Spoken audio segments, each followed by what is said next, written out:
And, you know, on your end, on my end, we see people, as they buy a house, also want to get the best interest rate. And it's kind of this, it's a little messy.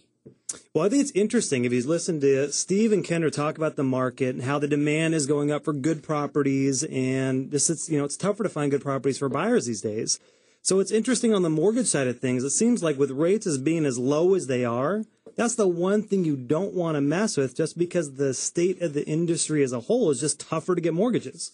So if you have an opportunity to get a really good rate, get it locked in, and be organized and structured from the beginning, because, you know, you want the highest and best chance to not only have that loan close and the house close on time, but to have the highest probability of having a great experience. I think that with as low as rates are, we want to really focus on that, because buying a house can be stressful. And when you throw in the hardest mortgage time it's still tough to go through the process.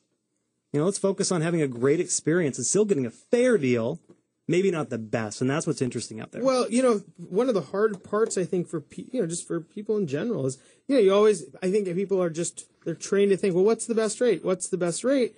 And the issue is not necessarily that people don't have good rates. The issue is, well, if you can't close the loan, or you can't close it on time, and you have parameters for a real estate contract. Yeah, and what I think is interesting is what I tell clients all the time is no matter what you do, you could always find a lower rate.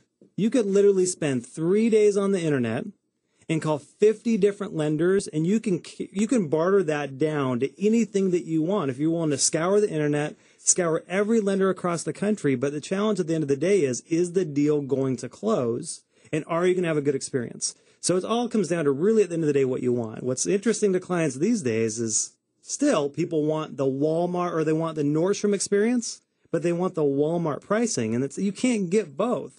So you get a lowest possible rate and fee structure anywhere, and you find an online lender, and you just happen to get them on the phone on that day.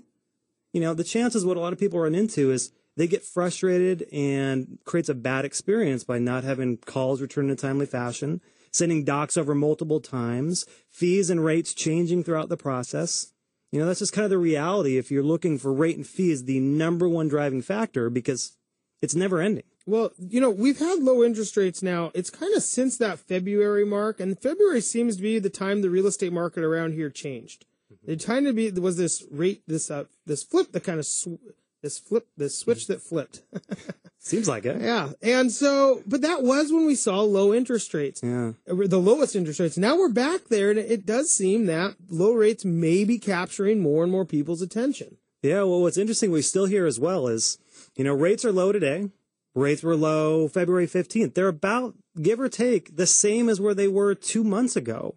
And so people always ask that other question is going to be, well, are rates going to go lower? Are rates going to go lower? And I think, and we talked about it earlier today, is really we're kind of see that line drawn in the sand that, hey, this is kind of the lowest we're going to see. And we haven't really seen them break that barrier pretty much ever.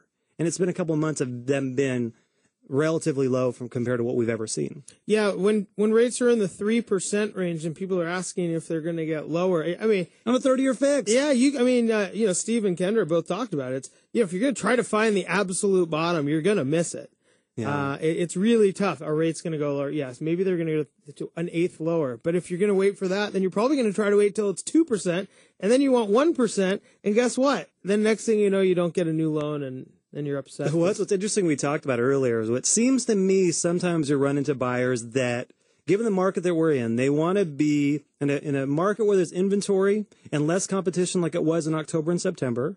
They want rates where they are today, and they want to get a great deal on a property, and they want to be the only one making an offer. But that's just not reality. So what's that next shoe to drop over the next 6 to 18 months is buyers, if they choose that now's not the right time to buy, and they kind of start progressing later in the year where they perceive maybe more inventory or maybe perceive less competition, then where are interest rates going to be? Because really interest rates, as much as the government can try to influence interest rates, it really just comes down to the open market and the confidence of securities and bond prices that really dictate daily interest rates. So if we're starting to see confidence in the housing market and at times starting to see confidence in the stock market, which really is now almost back to the levels it was in 2006, 2007, 2008, confidence is there. What day are we going to see rates start trickling back up and not come down to this all-time low? Well, what day is that going to be? You know, I don't know, but I do know. I want to go to break real quick. I want to bring everybody back because I want to make sure we get the whole real estate perspective and conversation when it comes to mortgage.